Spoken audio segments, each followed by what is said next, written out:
അസ്സലാമു അലൈക്കും വറഹ്മത്തുള്ളാഹി വബറകാതുഹു. അൽഹംദുലില്ലാഹി വസ്സലാത്തു വസ്സലാമു അലാ അഷ്റഫി റസൂലില്ലാഹ് വഅലാ ആലിഹി വഅസ്ഹാബിഹി വഅത്ബാഇഹി ഇലാ യൗമിദ്ദീൻ. പ്രൗഢമായ വേദിയിലെ അഭിയന്തരായിട്ടുള്ള നേതാക്കൾ, പണ്ഡിതന്മാർ, വിശിഷ്യ അഭിയന്തനായ ഉസ്താദ് ഡോക്ടർ ബഹാവുദ്ദീൻ മുഹമ്മദ് നദ്വി ഉൾപ്പെടെയുള്ള സമസ്ത കേരള ജംഇയ്യത്തുൽ ഉലമയുടെയും സുന്നി മഹല്ല് ഫെഡറേഷൻ്റെയും സമസ്തയുടെ മറ്റു പോഷക ഘടകങ്ങളുടെയും നേതാക്കളും പണ്ഡിതന്മാരും സാദാത്തുക്കളുമായിട്ടുള്ള വിശിഷ്ട വ്യക്തിത്വങ്ങൾ, സ്നേഹമുള്ള സഹോദരന്മാർ, ഇനിയൊരു പ്രസംഗത്തിൻ്റെ ആവശ്യം ഇവിടെ ഇല്ല എന്ന് നമുക്കെല്ലാവർക്കും അറിയാം. 50 കൊല്ലം സുന്നി മഹല്ല് ഫെഡറേഷൻ കടന്നു പോകുന്ന വഴികളെക്കുറിച്ച് ചർച്ച ചെയ്യുകയും അതിനേക്കാളുമേറെ കേരളീയ മുസ്ലിം സമാജം അവരുടെ സാമൂഹിക വിദ്യാഭ്യാസ ആത്മീയ നവോത്ഥാനത്തിൻ്റെ വഴികളെക്കുറിച്ചെല്ലാം ചർച്ച ചെയ്യുകയും ചെയ്ത ഒരു വേദിയാണ്.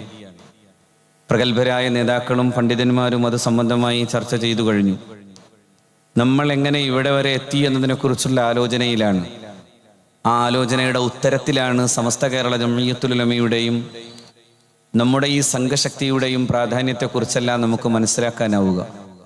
കേരളത്തിൻ്റെ പുറത്തുള്ള മുസ്ലിം ഉമ്മത്തിൻ്റെ ചിത്രം ഇവിടെ ഏകദേശം തന്നെ പ്രഗത്ഭരായ പ്രഭാഷകരെല്ലാവരും തന്നെ സൂചിപ്പിച്ചു. പ്രത്യേകിച്ചും ഞാൻ ഓർക്കുന്നത് 2006 ഇന്ത്യയുടെ അന്നത്തെ പ്രധാനമന്ത്രിയുടെ മുമ്പിൽ പ്രഗത്ഭനും അതോടൊപ്പം തന്നെ ഇന്ത്യയിലെ സാമൂഹിക നീചാവസ്ഥയെക്കുറിച്ചൊക്കെ പഠിക്കാനും പ്രത്യേകിച്ചും ആ കാര്യത്തിൽ ഏറ്റവും കൂടുതൽ ബുദ്ധിമുട്ടുന്ന മുസ്ലിം സമൂഹത്തിൻ്റെ തന്നെ ഉദ്ഗ്രഥനം എങ്ങനെയൊക്കെ സാധ്യമാകണമെന്നതിനെക്കുറിച്ചൊക്കെ ആലോചിക്കാനും അന്നത്തെ പ്രധാനമന്ത്രി പ്രഗത്ഭനായ ഡോക്ടർ മൻമോഹൻ സിംഗ് നിശ്ചയിച്ച ഒരു കമ്മിറ്റി, നമ്മളേറെ ചർച്ച ചെയ്തതാണ് ആ കമ്മിറ്റിയെക്കുറിച്ചെല്ലാം. സച്ചാർ കമ്മിറ്റിയാണത്. സച്ചാർ കമ്മിറ്റിയുടെ റിപ്പോർട്ട് വരുമ്പോൾ ഇന്ത്യയിലെ ഏറ്റവും മോശമായ പതിതാവസ്ഥയിൽ നിൽക്കുന്ന ഒരു ജനസമൂഹം എന്ന് പറഞ്ഞത് ഇന്ത്യയിലെ മുസ്ലിങ്ങളെ കുറിച്ചാണ്. അതായത് പട്ടികജാതി പട്ടികവർഗത്തെക്കാളും മോശം എന്നായിരുന്നു അന്ന് ആ റിപ്പോർട്ടിൽ സൂചിപ്പിച്ചത്. ഇന്ത്യയിലെ മുസ്ലിങ്ങളുടെ, പ്രത്യേകിച്ചും ചില സംസ്ഥാനങ്ങളിലെ മുസ്ലിങ്ങളുടെ അവസ്ഥയെക്കുറിച്ചൊക്കെ തന്നെ പറഞ്ഞപ്പോൾ വിശിഷ്യ പശ്ചിമ ബംഗാളിലെ മുസ്ലിങ്ങളെ കുറിച്ച് പറയുന്നത് ഇങ്ങനെയായിരുന്നു: Muslim situation is particularly worst in West Bengal then in Bihar and U P എന്നാണ്. യു പിയിലെ അതുപോലെ തന്നെ ബീഹാറിലെ അതിനേക്കാൾ വളരെ മോശമായി പശ്ചിമ ബംഗാളിലെ മുസ്ലിങ്ങളുടെ അവസ്ഥയെക്കുറിച്ചാണ്. ആ പശ്ചിമ ബംഗാളിൽ ഇന്ന് നമുക്ക് കാണാൻ കഴിയുന്ന ഒരു കാര്യം, ഈ സുന്നി മഹല്ല് ഫെഡറേഷൻ ഇവിടെ ഈ ഗർഭഗൃഹത്തിൽ ഇന്ന് കാണുന്ന ഈ പ്രൗഢമായ ഈ ജ്ഞാനഗേഹത്തിന്റെ അതേ സ്വഭാവത്തിൽ ഇവിടെ നിന്ന് ആരംഭിച്ചിട്ടുള്ള വലിയ കൊടുങ്കാറ്റ് പശ്ചിമ ബംഗാളിൽ ഇതേപോലെ തന്നെ നിൽക്കുന്ന ഒരു മനോഹരമായ വൈജ്ഞാനിക സൗധവും പശ്ചിമ ബംഗാളിന്റെ നവോത്ഥാന സംരംഭങ്ങളുടെ തുടക്കവും കുറിച്ച് വച്ചിരിക്കുന്നു എന്നതുകൂടി അറിയുമ്പോഴാണ് അങ്ങ് ബീഹാറിലും അതുപോലെ തന്നെ ആന്ധ്രയിലും അതുപോലെ കർണാടകയിലും എല്ലാം സുന്നി മഹല്ല് ഫെഡറേഷന്റെ ഉപോൽപ്പന്നമായി അതിൻ്റെ ഏറ്റവും പ്രധാനപ്പെട്ട ലക്ഷ്യമായി വന്ന ചമ്മാട്ട് ദാറുൽ ഹുദയിൽ നിന്ന് അതിൻ്റെ ഏറ്റവും മനോഹരമായിട്ടുള്ള അതിൻ്റെ കാഴ്ചപ്പാടിൻ്റെ ഭാഗമായിട്ട് ഇന്ത്യയിലെ വിവിധ സംസ്ഥാനങ്ങളിൽ ഇന്ന് മുസ്ലിം ഉമ്മത്തിൻ്റെ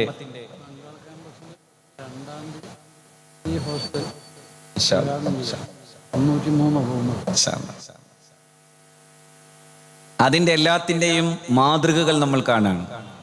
ഇൻഷാ അല്ലാഹ് അഭ്യുന്നതനായ ഉസ്താദ് ഇവിടെ സൂചിപ്പിച്ചു പോയത് ബംഗാൾ ക്യാമ്പസിൽ സ്ത്രീ ഹോസ്റ്റൽ കൂടി 2-ാം തീയതി ഉദ്ഘാടനം ചെയ്യുന്നു എന്ന വാർത്ത, സന്തോഷ വാർത്തയാണ് വന്ധ്യരായ ഉസ്താദ് നമ്മളോട് സൂചിപ്പിച്ചു പോയിട്ടുള്ളത്. ഞാൻ പറയാൻ കാരണം, ഈ ഇന്ത്യയുടെ മറ്റു സംസ്ഥാനങ്ങളിലേക്ക് നോക്കുമ്പോഴാണ് എന്തുകൊണ്ട് കേരളം ഇങ്ങനെ ഭിന്നമായി നിൽക്കുന്നു എന്ന ചോദ്യം നമ്മൾ ചോദിക്കേണ്ടി വരുന്നു. ആ ചോദ്യത്തിന്റെ ഉത്തരത്തിലേക്ക് പോകുമ്പോൾ നമുക്കറിയാനാവും, കേരളത്തിലെ മുസ്ലിങ്ങളുടെ ഏറ്റവും വലിയ സൗഭാഗ്യം അഷ്റഫുൽ ഖൽഖ് സ്വല്ലല്ലാഹു അലൈഹി വസല്ലമയുടെ കാലത്തും അതിൻ്റെ തൊട്ടടുത്തുമായി ഈ ഇന്ത്യയിലേക്ക് വന്ന ആദ്യത്തെ പ്രബോധക സംഘം എന്ന് പറയുന്നതിനെ സ്വീകരിക്കാൻ ഭാഗ്യം ലഭിച്ച നാടാണ് കേരളം. അവിടുന്ന് നമ്മൾ കണ്ട ആ പാരമ്പര്യത്തിൻ്റെ പരിശുദ്ധമായ മാർഗമുണ്ട്. ആ മാർഗത്തിൻ്റെ ചിത്രം, അതിൻ്റെ മാതൃകകളൊക്കെ കുറിച്ചെല്ലാം അഭ്യന്തരായിട്ടുള്ള പ്രഭാഷകരെല്ലാവരും തന്നെ സൂചിപ്പിച്ചു. ഞാൻ ആവർത്തിക്കുകയല്ല. നമ്മുടെ നാടിൻ്റെ സാമൂഹിക മുന്നേറ്റത്തിൻ്റെ മാത്രമല്ല, അതിൻ്റെ രാഷ്ട്രീയ മുന്നേറ്റത്തിൻ്റെയും ചരിത്രത്തിൽ ഈ പണ്ഡിതന്മാർക്ക് വലിയ അർത്ഥത്തിലുള്ള പങ്കാളിത്തം വഹിക്കാൻ സാധിച്ചു. നമ്മൾ മനസ്സിലാക്കുന്ന പോലെ ഒരു ഭാഗത്ത് അതൊക്കെ പറഞ്ഞു തന്ന ചില ആളുകൾ എന്ന് പറയുന്നത് തന്നെ സത്യത്തിൽ രാഷ്ട്രീയം വേറെ മതം വേറെ എന്ന് പറഞ്ഞത് ആരാ? രാഷ്ട്രീയം വേറെ മതം വേറെ എന്ന് പറഞ്ഞത് സത്യത്തിൽ കമ്മ്യൂണിസ്റ്റുകാരാണ്. കമ്മ്യൂണിസ്റ്റുകാരൻ പറഞ്ഞത് എങ്ങനെയാണ്? ചർച്ചിനെ സ്റ്റേറ്റിൽ നിന്ന് മോചിപ്പിക്കണം എന്നാണ്. കമ്മ്യൂണിസ്റ്റുകാരൻ പിന്നെ പറഞ്ഞു വെച്ചത് ഇങ്ങനെ തന്നെയാണ്, റിലീജിയസ് മസ്റ്റ് ബി ഫോക്ട് എന്നാണ്. തീർച്ചയായും മതത്തിനെതിരായിട്ടുള്ള യുദ്ധം പുറപ്പെടുവിപ്പിക്കപ്പെടേണ്ടതുണ്ട് എന്നാണ്. ഞാൻ പറയാൻ കാരണം മതവും രാഷ്ട്രീയവും തമ്മിലുള്ള വ്യത്യസ്തമായൊരു കാഴ്ചപ്പാട് അവതരിപ്പിക്കുകയല്ല. ഇവിടെ ഈ നാട്ടിൽ ആദ്യം വന്ന പ്രബോധകർക്ക് ശേഷം 1498 വാസ്കോഡഗാമ ഇവിടെ കപ്പലിറങ്ങുന്നത്. അന്ന് ഈ നാട്ടിലെ ഏറ്റവും പ്രഗത്ഭരായ പണ്ഡിതന്മാർ, തലമുതിർന്ന പണ്ഡിതന്മാർ, അഹ്ലുസുന്നത്തി വൽ ജമാഅത്തിന്റെ പണ്ഡിതന്മാർ, വിശിഷ്യ മുഹ്യിദ്ദീൻ മാല പോലെയുള്ള മനോഹരമായിട്ടുള്ള കാവ്യകൃതികളെ കേരളത്തിന് നൽകിയിട്ടുള്ള, മലയാളത്തിന് തുഞ്ചനെഴുത്തച്ഛൻ, രാമാനുജനെഴുത്തച്ഛൻ അധ്യാത്മരാമായണം കൊണ്ടുതരുന്നതിന് മുമ്പേ മലയാളത്തിന്റെ കുടിലും കൊട്ടാരവും കേട്ട ഏറ്റവും മനോഹരമായിട്ടുള്ള കാവ്യമാണ് മഹാനായ ശൈഖ് റളിയല്ലാഹു തആല അൻഹുവിന്റെ പേരിലുള്ള മുഹ്യിദ്ദീൻ മാല. കോഴിയുടെ മുള്ളോട് കൂകന്ന് ചൊന്നാരെ കൂശാതെ കൂകി പറപ്പിച്ചു വിട്ടവർ എന്ന് പാടിത്തന്നതാണ്. വല്ല നിലത്തുനിന്നും എന്നെ വിളിപ്പോർക്ക് വായുകൂടാതുത്തീരം നൽകുമതെന്നോവർ എന്ന് പാടിത്തന്നതാണ്. ആ പാടിത്തന്ന, അതായത് യഥാർത്ഥ അഹ്ലുസുന്നത്തി വൽ ജമാഅത്തിന്റെ കാഴ്ചപ്പാടുകൾ അവതരിപ്പിച്ച അതേ ഖാലി മുഹമ്മദ് തന്നെയാണ് അന്നത്തെ കാലഘട്ടത്തിന്റെ രാഷ്ട്രീയത്തിന്റെ മുമ്പിൽ നിന്നത്. ആ കാലഘട്ടത്തിന്റെ രാഷ്ട്രീയം എന്ന് പറയുന്നത് പോർത്തുഗൽ അധിനിവേശത്തിനെതിരെയുള്ള പോരാട്ടത്തിന് സാമൂതിരിക്ക് പിന്തുണ കൊടുക്കുക എന്നതായിരുന്നു. ആ പിന്തുണ കൊടുത്തു എന്ന് മാത്രമല്ല, ആ സമര പോരാട്ടങ്ങളുടെ ഏറ്റവും വലിയ മനോഹരമായ ഒരു ചിത്രത്തെ അങ്ങനെ തന്നെ ചിത്രീകരിച്ചുകൊണ്ടാണ് ഫത്ഹുൽ മുബീൻ എന്ന ഗ്രന്ഥം എഴുതിയത്. എന്തിനാ ഫത്ഹുൽ മുബീൻ? ചാലിയം കോട്ട പിടിച്ചെടുത്ത ഈ പറയപ്പെടുന്ന സാമൂതിരിയുടെ നായർ പടയാളികളെ പ്രത്യേകം അഭിനന്ദിച്ചുകൊണ്ടാണ് ദ ഗ്രേറ്റ് ട്രയംഫ് എന്ന് പറയാൻ പറ്റുന്ന വിധം ഫത്ഹുൽ മുബീൻ എഴുതിയത്. അങ്ങനെ നോക്കുമ്പോൾ ഞാൻ അതിൻ്റെ ഓരോ ചിത്രത്തിലേക്കും പോകല്ല, പക്ഷേ സൈനുദ്ദീൻ മഖ്ദൂം ഒന്നാമനും സൈനുദ്ദീൻ മഖ്ദൂം രണ്ടാമനും അങ്ങനെ തുടങ്ങിയാൽ കുഞ്ഞാലി മരക്കാർമാരും ഒക്കെ നടത്തിയ പോരാട്ടത്തിനൊരു രാഷ്ട്രീയമുണ്ട്. ഏതാണ് ആ രാഷ്ട്രീയം? തങ്ങളുടെ സാംസ്കാരിക സ്വത്വത്തെയും തങ്ങളുടെ മണ്ണിനെയും സംരക്ഷിക്കേണ്ടി വരുന്നിടത്ത് മതം കേവലം മസ്ജിദിൽ ഒതുങ്ങി നിൽക്കുന്നതല്ല, അത് വ്യാപകാർത്ഥത്തിൽ ഈ സമൂഹത്തിന്റെ സംരക്ഷണത്തിന്റെ വഴി വരുമ്പോൾ അവിടെ അതിനൊരു രാഷ്ട്രീയമുണ്ട് എന്ന ബോധ്യം കൊടുത്തുകൊണ്ടാണ് മഹാരഥന്മാരായ പണ്ഡിതന്മാർ പ്രവർത്തിച്ചത്. ആ പ്രവർത്തനത്തിന്റെ മറ്റൊരു ഫലമാണ് നമ്മളിവിടെ നിൽക്കുമ്പോൾ തൊട്ടടുത്തായി നിൽക്കുന്ന മഹാനായ ഖുതുബുസ്സമാൻ, മഹാനായ മമ്പുറന്നങ്ങൾ നടത്തിയ പോരാട്ടത്തിനും അതേ ചരിത്രമുണ്ട്. അവിടെ നമ്മൾ കാണുന്നത് എന്താ? 1843 ഒരു പാവപ്പെട്ട ദളിത് വംശജയായിരുന്ന സഹോദരി മുസ്ലിമാകുമ്പോൾ അതുവരെ അവൾ കന്യമായിരുന്ന രീതിയിൽ അവളുടെ വസ്ത്രം അവൾക്ക് ധരിക്കേണ്ടി വന്നപ്പോൾ ആ വസ്ത്രം ധരിച്ചു ചെല്ലുമ്പോൾ കപ്രക്കാട്ട കൃഷ്ണപ്പണിക്കർ അസഹ്യമായ മേലാളത്വ ഭാവത്തോടു കൂടെ അവർക്കെതിരായ അതിക്രമം കാണിക്കുമ്പോഴാണ് ആ ജാതീയമായിട്ടുള്ള വരേണ്യഭാവത്തിനെതിരായും അതോടൊപ്പം തന്നെ ബ്രിട്ടീഷുകാർക്കെതിരെയുള്ള പോരാട്ടത്തിനായി അന്ന് മഹാനായ തങ്ങളുടെ നേതൃത്വത്തിൽ, തങ്ങളുടെ ആശീർവാദത്തിൽ ചേരൂർ യോദ്ധാക്കൾ അന്ന് അങ്ങനെ യുദ്ധത്തിനായി മുന്നോട്ട് പോയത്. അതാണ് നമ്മൾ കാണുന്ന 1843 ചേരൂർ കലഹം എന്ന് പറയുന്നത്. അതിനർത്ഥം അന്നു നടന്ന ആ പോരാട്ടത്തിനൊരു രാഷ്ട്രീയ മുഖമുണ്ട്, അതിനൊരു സത്യസന്ധമായ മതാത്മകതയുണ്ട്. ആ സത്യസന്ധമായ മതാത്മകതയെ അതേപോലെ പൂരിപ്പിച്ചു പോരുന്ന ഒരേ വഴിയിലേക്ക് നോക്കൂ നിങ്ങൾ. അവിടെ മമ്പുറന്നങ്ങളുണ്ട്, സൈനുദ്ദീൻ മഖ്ദൂം തങ്ങളുണ്ട്, അള്ളാഹുവിന്റെ പരിശുദ്ധ ദീനിന്റെ മാർഗത്തിൽ ജീവിച്ച ഒട്ടേറെ പ്രഗത്ഭരായ പണ്ഡിതന്മാരുണ്ട്. അതിങ്ങനെ വന്നു നിൽക്കുന്നു. 1920 വരെ അതിൻ്റെ സായുജ സൗഭാഗ്യങ്ങളുടെ മനോഹരമായ കാലത്തിന് നാം നവോത്ഥാനം എന്ന് തന്നെ വിളിക്കുക. അവിടെ നമ്മൾ കണ്ടതെന്താ? അവിടെ നമ്മളെ പഠിപ്പിച്ചതെല്ലാം തന്നെ ഈ സുന്നത്തു ജമാഅത്താണ്. അതോടൊപ്പം തന്നെ ആ സുന്നത്തു ജമാഅത്തോടൊപ്പം തന്നെ മണ്ണിനോട് ചേർന്ന് നിൽക്കുന്ന ഒരു രാഷ്ട്രീയ ഭാവവും കൂടിയാണ്. മഹാനായ സൈനുദ്ദീൻ മഖ്ദൂം തങ്ങൾ ഇങ്ങനെ പാടിത്തന്നു: ഇർതകബതു അലൽ ഖത്താ ഗൈറ ഹസ്രിൻ വഅദദ് ലക അസ്കു ഫീഹി യാ സയ്യിദി ഖൈറൻ നബി. ഇതേ പാട്ടുപോലെ എത്രയോ പാട്ടുകൾ, എത്രയോ മനോഹരമായ കാവ്യങ്ങൾ. അഷ്റഫുൽ ഖൽഖ് സല്ലല്ലാഹു അലൈഹി വസല്ലമയുടെ മുമ്പിൽ 100 കൊല്ലം കഴിയുമ്പോൾ, ഏകദേശം 100 കൊല്ലം കഴിയുമ്പോൾ പുണ്യനബിയുടെ പരിശുദ്ധ ഖബറിന്റെ മുമ്പിൽ നിന്ന് അള്ളാഹുവിന്റെ റസൂലിനെ അഭിസംബോധന ചെയ്തതാണ്. ഇന്നും ഹജ്ജിനോ ഉംറക്കോ പോയി സിയാറത്തിന് പോകുന്നവരോട് ഇമാം നവവിയും ഇബ്നു ഹജർ തങ്ങളും ഒക്കെ പറയുന്ന ഒരു കാര്യമാണ്: യാ ഖൈറ മൻ ദുഫിനത് ബിൽ ഖാഇ അഅ്ലമുഹു ഫതാബ മിൻ തിബിഹിന്നൽ ഖാഉ വല്ലകമു. ഈ വിശുദ്ധമായ ഈ പ്രദേശം മുഴുവനും സുഗന്ധപൂരിതമായി നിൽക്കുന്നതിന്റെ പ്രധാന കാരണമാരാണ്? ആ പരിശുദ്ധ റസൂലെ, അങ്ങയുടെ ഈ ഖബറിലേക്കാണ് എൻ്റെ ജീവന്റെ ദണ്ഡം. അങ്ങാണ് അന്തൻ നബിയുല്ലദീ തുർജാ ശഫാഅത്തുഹു. അങ്ങാണ് ഈ ശഫാഅത്തിന് ഞാൻ എൻ്റെ ഈ കാല് വച്ചു നടക്കുന്ന സിറാത്തിലൂടെ നടന്നു പോകുമ്പോൾ കാല് വഴുതിയാൽ എൻ്റെ കൈ പിടിക്കാനുള്ള ശുപാർശകൻ അങ്ങാണ് നബിയെ എന്ന് പറയുന്ന പരിശുദ്ധമായ കാവ്യം. ആ കാവ്യം ചൊല്ലി അറാബി തിരിച്ചു പോകുമ്പോൾ അള്ളാഹുവിന്റെ റസൂൽ അവിടെ ഇരുന്ന് ഉറങ്ങിപ്പോയ മഹാപണ്ഡിതനായ ഇമാം അത്തബി തങ്ങളോട് പറഞ്ഞത് യാ അത്തബി ഇൽഹഖ് ഹാദൽ അറാബി എന്നാൻ. അത്തബി, ആ അറാബിയുടെ അടുക്കൽ പോയി പറയണം അയാളുടെ സകല പാപങ്ങളും പൊറുക്കപ്പെട്ടു എന്ന് പറയണം എന്ന് മുഹമ്മദ് മുസ്തഫ സല്ലല്ലാഹു അലൈഹി വസല്ലം. ഇതേ പരിശുദ്ധമായ ഒരു വഴി നമുക്ക് പറഞ്ഞു തന്ന സൈനുദ്ദീൻ മഖ്ദൂം തങ്ങളാണ്.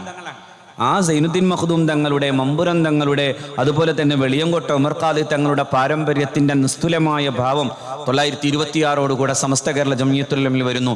അതിനുണ്ടാകുന്ന ചില പ്രത്യേക കാരണങ്ങളും നിമിത്തങ്ങളെയും കുറിച്ച് നമുക്കെല്ലാം അറിയാം. ആ വഴിയിൽ നമ്മൾ ആരെയൊക്കെയാ കണ്ടത്? അവിടെ കണ്ടത് അള്ളാഹുവിന്റെ പരിശുദ്ധ ദീനിനെ സംരക്ഷിക്കുന്ന ഒട്ടേറെ പ്രമുഖരായിട്ടുള്ള പണ്ഡിതന്മാർ.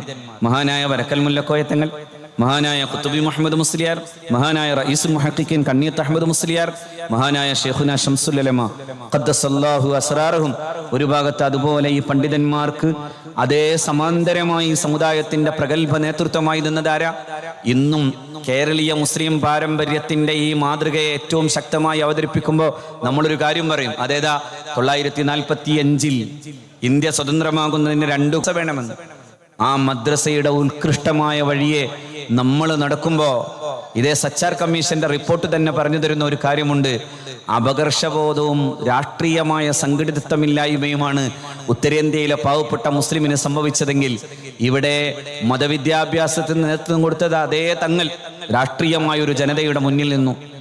രാഷ്ട്രീയമായി നിന്ന അതേ തങ്ങൾ തന്നെ, ഖായിദുൽ ഖൗം തന്നെ, ഇങ്ങപ്പുറത്ത് കേരളത്തിന്റെ അലിഗഡ് എന്ന് വിശേഷിപ്പിക്കാവുന്ന ഫറൂഖ് കോളേജിന് വേണ്ടിയും പണിയെടുത്തു. അതായത് മദീദ് അബ്ദുറഹ്മാൻ ബാഫക്കി തങ്ങളായി. ബാഫക്കി തങ്ങളും പൂക്കോയത്തങ്ങളും മുഹമ്മദ് അലി ശിഹാബ് തങ്ങളും ഉമർലി തങ്ങളും സയ്യിദ് ഹൈദലി ശിഹാബ് തങ്ങളും നവറല്ലാഹു മറാഖിദഹും അവരുണ്ടാക്കിയെടുത്തൊരു പാരമ്പര്യമുണ്ട്. ഒരു കാലത്ത് സ്വാതന്ത്ര്യ സമര പോരാട്ടങ്ങളുടെ മുന്നിൽ നിന്നവരും അവരാണ്. സ്വാതന്ത്ര്യ സമര പോരാട്ടങ്ങളുടെ കാലത്ത് ഒരു സമരത്തിന്റെ മുമ്പിൽ അതിനാവശ്യമാകുന്ന വിധത്തിലുള്ള പ്രോത്സാഹനം നൽകിയോ എന്ന ചോദ്യത്തിന്റെ മുമ്പിൽ ഞാൻ അവർക്ക് മന്ത്രിച്ചു കൊടുത്ത ഏലസ് അവർക്ക് ബ്രിട്ടീഷുകാർക്കെതിരെയുള്ള പോരാട്ടത്തിന് വീര്യം പകരാൻ തന്നെയായിരുന്നു, മാറ്റിപ്പറയാൻ എനിക്ക് സാധ്യമല്ല എന്ന് പറഞ്ഞയാളാണ് പാണക്കാട് സയ്യിദ് ഹുസൈൻ ആറ്റക്കോയ തങ്ങൾ. ആ പാണക്കാട്ടെ സയ്യിദ് ഹുസൈൻ ആറ്റക്കോയ തങ്ങളുടെ പാരമ്പര്യത്തെ അതേ അർത്ഥത്തിലും തുല്യമായ സ്വഭാവത്തിലും അതേപോലെ തന്നെ അങ്ങനെ തന്നെ വർത്തിച്ച മഹാനായ പൂക്കോയത്തങ്ങൾ. അതുകൊണ്ട് ആ പൂക്കോയത്തങ്ങൾ സമസ്ത കേരള ജംഇയ്യത്തുൽ ഉലമ നേരിട്ട ഏറ്റവും വലിയൊരു പ്രതിസന്ധിയുടെ ഘട്ടത്തിൽ ആ മൗനം ഒരു കൊടുങ്കാറ്റ് പോലെ കൃത്യമായി ആഞ്ഞടിച്ച നേരം നമ്മൾ കണ്ടു. കോഴിക്കോട്ടെ സമ്മേളന നഗരിയിൽ നിന്ന് മഹാനായ തങ്ങൾ പറഞ്ഞു, സമസ്ത മതി, അഖില വേണ്ട എന്ന് പറയുമ്പോ അഖില കേരള ജംഇയ്യത്തുൽ ഉലമ എന്ന് പറയുന്ന സംഘടനയുടെ പ്രതാപികളായ പർവ്വത സമാനരായ പണ്ഡിതന്മാർക്ക് അത് പിരിച്ചുവിടാൻ പോലും നേരമില്ലാത്ത വിധം സ്വയം പിരിഞ്ഞു പോകേണ്ട ഒരു അവസ്ഥ സംജാതമായി എന്ന് പറയുന്നിടത്ത് ചിലരൊക്കെ ഇപ്പൊ ചോദിക്കുന്നു, പാണക്കാട് കുടുംബം എന്താ സംഭാവന ചെയ്തതെന്നൊക്കെ ചോദ്യം ഇരുത്തിമൂളിയും അല്ലാതെയും സംസാരിക്കുന്ന ചിലരോട് പറയാം, ഇത് ചരിത്രത്തിന്റെ ഏറ്റവും മനോഹരമായ ഭാഗധേയത്വം നിർവഹിച്ചവർ തന്നെയാണ്. അവരുടെ പർണശാലകളിൽ നിന്നല്ലാതെ ഈ സമുദായം ഈ അർത്ഥത്തിലുള്ള നേതൃത്വത്തിന്റെ ഗരിമ കണ്ടില്ല. ആ ഗരിമ അങ്ങനെ കാണുന്നതിന്റെ പേരിൽ കുശുമ്പുണ്ടാക്കിയിട്ട് കാര്യമുണ്ടെന്ന് തോന്നുന്നില്ല. എന്തുകൊണ്ടെന്നാൽ ഈ കാലങ്ങളിൽ എപ്പോഴും ഈ നക്ഷത്രങ്ങൾ ഇങ്ങനെ നിരന്തരമായി ശോഭിച്ചുകൊണ്ടേയിരിക്കുന്നു. കുല്ലമാ ഗാബ, ഏതെങ്കിലും ഒരു നക്ഷത്രം അസ്തമിച്ചു പോകുമ്പോഴേക്കും മറ്റൊരു നക്ഷത്രം മറ്റൊരു നക്ഷത്രം ഉയർന്നു വരുന്നത് നമ്മൾ കാണുന്നു. ഒരു നക്ഷത്രം അസ്തമിക്കുന്നു എന്ന് പറഞ്ഞതിന്റെ അർത്ഥം കാലം അവസാനിച്ചു പോയി എന്നല്ല. അവസാനിച്ചു പോയില്ല എന്ന് ഇതാ ഇപ്പോ ഇവിടെ വന്ന് ഉദ്ഘാടനം ചെയ്തു പോയ മഹാനായ സയ്യിദ് സാദിഖ് അലി ശിഹാബ് തങ്ങൾ ഒരു വലിയ താരശോഭയായി നമ്മുടെ മുമ്പിൽ നിൽക്കുന്നു. വാക്കുകൾ എത്ര കൃത്യമാണ്, എത്ര കൃത്യമായിട്ടുള്ള ദർശനങ്ങളാണ് അവതരിപ്പിക്കുന്നത്. ഓരോ വാക്കിനും ഉജ്ജ്വലമായ തന്റെ പൈതൃക പാരമ്പര്യങ്ങളുടെ ചരിത്രബോധ്യം നിലനിർത്തിയിട്ട് പറയാൻ മഹാനായ തങ്ങൾക്ക് സാധ്യമാകുന്നു എന്നത് മാത്രം മനസ്സിലാക്കിയാൽ മതി. കുല്ലമാ ഗാബ, നബി സല്ലല്ലാഹു അലൈഹി വസല്ലം പറഞ്ഞ പോലെ കുല്ലമാ ഗാബ നജ്മുൻ, ഒരു നക്ഷത്രം അസ്തമിച്ചു പോകുമ്പോൾ മറ്റൊരു നക്ഷത്രം. പാണക്കാട്ടെ താരോദയം അവസാനിച്ചു പോകുന്നില്ലെന്നർത്ഥം. ഞാനിത് പറയുന്നത് സമസ്തയോട് ബന്ധിതമായി നിൽക്കുന്നതാണ് ഈ കുടുംബത്തിന്റെ പൈതൃക പാരമ്പര്യം. ആ പാരമ്പര്യത്തോടൊപ്പം നിന്നുകൊണ്ട് നമുക്ക് മുന്നോട്ട് പോകാൻ സാധിക്കണം. ഞാനിവിടെ ഇനി ഒരുപക്ഷെ ഒരുപാട് സഹോദരന്മാർ പോയി കഴിഞ്ഞുവെങ്കിലും ഞാൻ പറയുന്നു, ഈ ഉലമായിന്റെയും ഉമറായിന്റെയും ബന്ധങ്ങളുടെ അടിസ്ഥാനത്തിൽ രൂപീകൃതമായിട്ടുള്ള കേരളീയ മുസ്ലിം സമാജത്തിന്റെ വിദ്യാഭ്യാസ, സാമൂഹിക, ആധ്യാത്മിക മുന്നേറ്റത്തെ ആരോ വന്ന് ടോർപ്പിഡോ ചെയ്യാൻ വേണ്ടി ശ്രമിക്കുന്നതിനെതിരായുള്ള ജാഗ്രത മാത്രമാണ് ഈ സമ്മേളനത്തിന് വിളിച്ചു പറയാനുള്ളത്. അത് മാത്രമാണ് നമുക്ക് വിളിച്ചു പറയാനുള്ളത്. ഒരു കാര്യം നമ്മൾ ആലോചിക്കണം, 914 വരെ ലോകത്ത് അസ്തമിക്കാതെ നിന്ന ഒരു വലിയ സാമ്രാജ്യത്തെ സൂര്യോദയമായിരുന്നു ഉസ്മാനിയ ഖിലാഫത്ത്. എങ്ങനെയാ തകർത്തതിനൊരു വലിയ കാര്യമുണ്ടായിരുന്നു. ബ്രിട്ടീഷുകാരൻ TE ലോറൻസ് എന്ന് പറയുന്ന ഒരാളെ വിട്ടു. അയാൾ അങ്ങനെ നടന്നുപോയ ഹിജാസിന്റെ മേഖലകളിലെ മുഴുവൻ പ്രഭുക്കന്മാരെയും വിളിച്ചിട്ട് പറഞ്ഞു, നിങ്ങൾക്ക് ഭരണം തരാം, നിങ്ങൾക്ക് നേതൃത്വം തരാം, ഒറ്റ കാര്യം ചെയ്താൽ മതി, ബ്രിട്ടന്റെ കൂടെ നിന്നിട്ട് ഉസ്മാനിയ ഖിലാഫത്തിനെ തകർക്കണം. ഉസ്മാനിയ ഖിലാഫത്ത് തകർന്നു. എന്താ സംഭവിച്ചത്? ഉസ്മാനിയ ഖിലാഫത്ത് തകർന്നത് 17-ലാണ് ബാൽഫർ ഉടമ്പടി ഉണ്ടാകുന്നത്. എന്താ ബാൽഫർ ഉടമ്പടി? ആർത്തർ ബാൽഫർ എന്ന് പറയുന്ന വിദേശകാര്യ സെക്രട്ടറി ബ്രിട്ടന്റെ, അദ്ദേഹം ഒരു വലിയ പ്രഖ്യാപനം നടത്തുന്നു. അതുവരെ നടക്കാത്തൊരു കാര്യം, അതുവരെ ലോകത്തിന്റെ ഏതെങ്കിലും ഭാഗത്തുനിന്നൊരു ജൂതന് മറ്റൊരു രാജ്യത്തിന്റെ പൗരന് പലസ്തീന്റെ മണ്ണ് കൊടുക്കൂല എന്ന് പറഞ്ഞ സുൽത്താൻ അബ്ദുൽ ഹമീദിനെ പോലെ റഹ്മഹുല്ല വലിയ പ്രതാപികളായ നേതാക്കന്മാരും ധീരന്മാരായ നേതാക്കളും ഉണ്ടായിരുന്നു അവിടെ. ആ സമയത്തൊന്നും അത് നടന്നില്ല. പക്ഷെ സുൽത്താൻ അബ്ദുൽ ഹമീദിന്റെ അല്ലെങ്കിൽ അങ്ങനെയുള്ള പ്രഗത്ഭരും പ്രതാപികളുമായിട്ടുള്ള സുൽത്താൻമാരുടെ കാലം കഴിയുമ്പോൾ കണ്ടതെന്താ? 17-ലെ ബാൽഫർ ഉടമ്പടിക്ക് ശേഷം, ആ ബാൽഫർ ഡിക്ലറേഷന് ശേഷം പിന്നെ ഉണ്ടായത്, ലോകത്തിന്റെ വിവിധ ഭാഗങ്ങളിൽ നിന്ന് ഇതേ ജൂതന്മാർ വന്ന് പലസ്തീനിൽ താമസാക്കി പതുക്കെ പലസ്തീനിലെ പാവപ്പെട്ട മുസ്ലിങ്ങളെയും ക്രൈസ്തവ സഹോദരന്മാരെയും ആ നാടും ആ വേരും പറിച്ചു കൊണ്ടുപോകാൻ വേണ്ടിയുള്ള പ്രേരണ കൊടുത്തപ്പോൾ 947 വരുമ്പോഴേക്കും UN അസംബ്ലിയിൽ ഒരു 181 പ്രമേയം വന്നു. ഏതാ 181 പ്രമേയം? ഇന്ത്യ എതിർത്ത പ്രമേയാണത്. ഇന്ത്യ എതിർക്കാൻ കാരണം, ഇന്ത്യയുടെ പ്രഗത്ഭനായ രാഷ്ട്രപിതാവ്, ഇന്ത്യയുടെ അഭിവന്ദനായ ബാപ്പുജി പറഞ്ഞു, പലസ്തീൻ എന്ന് പറയുന്ന രാജ്യത്തിന്റെ പ്രത്യേകത, Palestine belongs to Arabs. Palestine അറബികളുടേതാണ്. In the same sense France belongs to French, Britain belongs to British. ബ്രിട്ടീഷുകാർക്ക് ബ്രിട്ടൻ പോലെ, ഫ്രാൻസുകാർക്ക് ഫ്രാൻസ് പോലെ.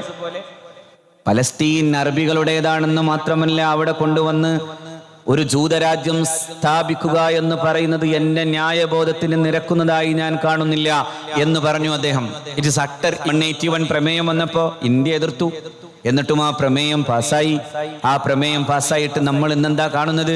ആ പ്രമേയമാണ് ലോകത്തെ ഏറ്റവും വലിയ ജൂത ഉണങ്ങാത്ത ഗസയും പലന്നതയാണ്, അതിന്റെ ഭിന്നതയാണ്. ആ ഭിന്നത സ്ഥാപിക്കാൻ വേണ്ടിയുള്ള ഒരു കുറഞ്ഞ കാലത്തെ ശ്രമങ്ങൾ നമുക്കിടയിൽ നടക്കുന്നുണ്ട്. അത് നടക്കാൻ പലരും ശ്രമിക്കുന്നുണ്ട്. അതുകൊണ്ട് എനിക്ക് പറയാനുള്ളത്, എല്ലാ ഭിന്നതകളെയും ഇല്ലായ്മ ചെയ്യുന്ന ഐക്യത്തിന്റെയും നന്മയുടെയും വർത്തമാനം പറഞ്ഞ് ഈ കേരളീയ മുസ്ലിം സമാജം ഇവിടെ വരെ എത്തിയത് ഉമറാക്കളും ഉലമാക്കളും ഒരുമിച്ച് കൈപിടിച്ചു നടന്നതുകൊണ്ടാണ്. ആ നടത്തത്തിന് ഭംഗം വരാവുന്നതൊന്നും വരുത്തരുതേ എന്ന് അഭ്യർത്ഥിക്കാനും അതോടൊപ്പം തന്നെ അതിന് ജാഗ്രത പുലർത്താൻ ഈ ഉമ്മത്തിന്റെ മഹാരഥന്മാരായ ഈ മഹല്ലു ജമാഅത്തുകളൊക്കെ പരിപാലിക്കുന്ന നേതാക്കൾക്ക് അക്കാര്യത്തിൽ ജാഗ്രത വേണം എന്ന് ഉണർത്താനും കൂടിയാണ് ഞാൻ എൻ്റെ വാക്കുകൾ അവസാനിപ്പിക്കുന്നു. അസ്സലാമു അലൈക്കും വറഹ്മത്തുള്ളാഹി വബറകാതുഹു. ബഷീർ കല്ലേപ്പാടം, നന്ദി.